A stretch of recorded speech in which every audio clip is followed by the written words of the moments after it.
साथ में हम लोग बात करने वाले हैं कि जो ताज़ा राजनीतिक परिदृश्य हो रही है, उसमें किस प्रकार के नैरेटिव बनाए जा रहे हैं। देखिए, आज शुरुआत करते हैं पहले एनडीए से। एनडीए में क्या है कि अमित शाह बिहार में थे और उनका सारा कुछ जो है वो कार्यक्रम चल रहा था। आज तक की पंचायत कार्यक्रम चल रहा था, उसमें उनसे पूछा, गांधीराव कौशल ने पूछा कि बताइए कि सीएम कैंडिडेट कौन होगा? तो उन्होंने बोला कि विधायक जब चुनाव अगर हम जीते हैं और विधायक दल के जो नेता हैं बैठेंगे, वो तय करेंगे और फिर फाइनल कर देंगे जिसको भी होना है। ठीक है, मतलब जो उसको आप ये नहीं कहा जिसको भी होना है, उन्होंने कहा कि सीएम फेस फाइनल हो जाएगा। आप याद कीजिए कि अमित शाह से इसी आज तक के कार्यक्रम में आज से लगभग 8 महीने पहले पूछा गया था। तब भी लगभग 15 दिनों तक सभी चैनलों ने हाय तौबा मचाया कि नीतीश कुमार अगला सीएम नहीं होंगे, और ये मुद्दा उस दिन से लेकर के आज तक कायम है। और अभी पिछले 3 दिनों से हर एक चैनल के पास ये मसाला है कि नीतीश कुमार सीएम फेस नहीं हुआ है। कुछ चैनल ने तो यहां तक चला है कि लालू और नीतीश कुमार में बात हो गई है, लेकिन जब अमित शाह और नीतीश कुमार की बातचीत हुई और उसके बाद जो संजय झा का बयान आया या जदयू के नेता से जब बातचीत हुई हमारी हुई, तो उसमें उन्होंने सीधा सीधा बताया कि ऐसी कोई बात नहीं है, बिल्कुल सौहार्दपूर्ण वातावरण में बातचीत हुई और सब कुछ फाइनल है। क्योंकि अमित शाह ने यह भी कहा था, उन्होंने कहा कि ये बात लोग नहीं दिखा रहे कि अमित शाह ने यह भी कहा था कि जब 43 सीट हम लोग की आई थी तब भी प्रधानमंत्री जी ने कहा था कि सीएम आप ही होंगे। तो उस परिस्थिति में जब नीतीश कुमार सीएम बने तो अब क्यों नहीं बनेंगे?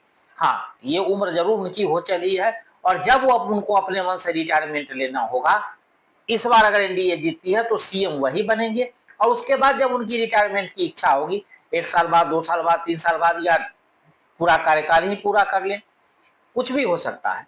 इस स्थिति में इस बातों पर उन्होंने विराम लगाया। अब चलते हैं महागठबंधन में कांग्रेस और आरजेडी में जो भिड़ंत है, वो आप बता नहीं सकता कि किस कदर बढ़ रही है। और जरा आरजेडी और कांग्रेस की तो बात करेंगे ही। आईपी गुप्ता से बात हो रही थी, आईपी गुप्ता ने बताया था कि महागठबंधन में सब कुछ इतना बढ़िया है कि इस बार एनडीए के लिए कोई स्पेस ही नहीं है। आईपी गुप्ता आप लोगों को याद होगा कि जब अपना कैरियर शुरू कर रहे थे तो वो कांग्रेस में थे। बाद में उन्होंने ताती तत्मा समाज को लेकर के अपना आंदोलन शुरू किया और आरक्षण को लेकर उनका मेन मुद्दा आरक्षण था, जिस पर उन्होंने अपना काम करना शुरू किया। उसके बाद आईपी गुप्ता इस बार पूरा होमवर्क करके आए, हेलीकॉप्टर से गांधी मैदान में उतरे, पूरे बिहार के तत्मा ताती को भरा और एक समाज में मैसेज देने की कोशिश किए कि हम भी हैं भाई मैदान में। और उसके पीछे मेन कारण नीतीश कुमार के द्वारा कराया गया जातिगत जनगणना और जो जातिगत जो सर्वे हुआ बिहार में, उसके कारण ऐसा हो पाया कि जितने भी छात्रा हर एक कास्ट से मैंने कार्यक्रम बनाया था, उसमें कहा था कि हर एक समाज से एक एक छात्र उठेंगे बाहर, और वही हुआ। आईपी गुप्ता उसी की देन है। लेकिन आईपी गुप्ता की जितनी महत्वाकांक्षा थी, मुकेश सहनी तो उधर ढोल नगारे के साथ बैठे ही थे डिप्टी सीएम बनने के लिए। अब उनके साथ क्या हो रहा है उसको आपसे बेहतर कोई नहीं बता सकता। और उधर आईपी गुप्ता कहाँ है, उनका कुछ पता ही नहीं चल रहा। तो आप समझ सकते हैं कि महागठबंधन की क्या स्थिति। अब आइए चलते हैं जरा कांग्रेस आरजेडी पर जो बातचीत मैं कर रहा था, उसको बीच में ही मैंने छोड़ दिया था, उसको भी अब बता देते हैं। आरजेडी और कांग्रेस में बातचीत नहीं हो रही है, जिसको जहां मन कर रहा है वहां सिंबल दे रहा है। 8 सीट पर तक घमासान है, सब लोग जानते हैं। दूसरी ओर कि कांग्रेस के उम्मीदवार को हराने के लिए आरजेडी ने अपना एड़ी चोटी का जोर लगाया कि कांग्रेस उम्मीदवार किसी तरह से जीतना नहीं चाहिए। यानी कांग्रेस को फिर वही लालू संरक्षण में जाना पड़ेगा जो विगत 30 वर्षों से कार्यक्रम चल रहा था।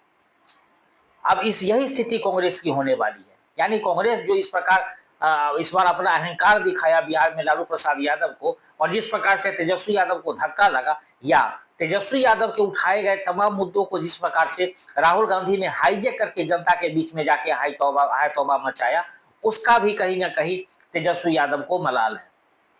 तेजस्वी यादव याद होगा कि जब एसआईआर का मुद्दा चल रहा था तो उन्होंने कहा था कि कुछ लोग जो जेन्युइन है उनके नाम काटे जा रहे हैं, यही मुद्दा था तेजस्वी यादव। और उन्होंने कहा था कि हम इसका विरोध करेंगे। बीच में आ गए पैरासूट से राहुल गांधी, वोट चोर गद्दी छोड़, और उसके बाद बिहार छोड़ खुद भाग गए। आप सोच लीजिए कि इसका क्या नतीजा होने वाला है। तो इसका नतीजा यही होने वाला है कि राहुल गांधी चाहे जितना भी चीखे चिल्लाए, जितनी भी मेहनत कर ले, उसको उनको इस बार कुछ मिलने वाला नहीं है। क्योंकि आरजेडी ने ठान लिया है। जो आरजेडी के नेता से हमारी बात हुई, वरिष्ठ नेता से बात हुई, और उन्होंने कहा कि कांग्रेस को इस बार पता चल जाएगा कि कांग्रेस की बिहार में हैसियत कितनी है। तो आप समझ सकते हैं कि मन में कितनी खटास है। मुकेश सहनी का पता ही, आईपी गुप्ता का बता ही दिया। जेएमएम ने क्या किया है कि 6 सीटें पर चुनाव लड़ेंगे। तो किस बात का वहां गठबंधन है समझ में नहीं आ रहा। तो अब इस परिस्थिति में वाम दल का देख लीजिए, कांग्रेस और वाम दल में फ्रेंडली फाइट हो रही है।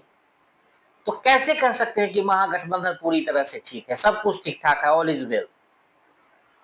ऐसे में कैसे मुकेश सहनी डिप्टी सीएम बनेंगे? बेचारे राज्यसभा भी जाने को तैयार नहीं। अगर इस बार वो डिप्टी सीएम नहीं बनेंगे तो उन्होंने बोला था मैं राजनीति छोड़ दूंगा। इतने दिनों के मेहनत का क्या होगा? इन तमाम चीजों को अगर आप देखेंगे तो जिस प्रकार से महागठबंधन में हाय तौबा मची है, और कमोबेश स्थिति ऐसी शुरुआत हुई थी एनडीए में भी, चिराग पासवान को लेकर के उपेंद्र कुशवाहा, जितरना मांझी, इन सबों का ऐसा ही चल रहा था। लेकिन अमित शाह और नीतीश कुमार ने मिल करके इन सबको एक सांचे में ढाल दिया और बता दिया कि आप बस यही तक ठीक है, इससे ज्यादा नहीं।